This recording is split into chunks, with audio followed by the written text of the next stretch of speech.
Hi friends, I am Tilak and you're watching Tech Made Me Unique. So how to insert trademark on Google Docs? So this is easy method to insert a trademark TM on Google Docs. So you just first want to type anything like look okay.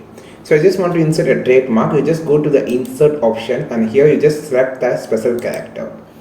Now you just type as trademark here with a space.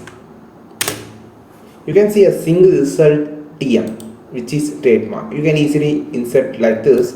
And the second method was you just need to draw the trademark symbol TM. So you can see a trademark symbol.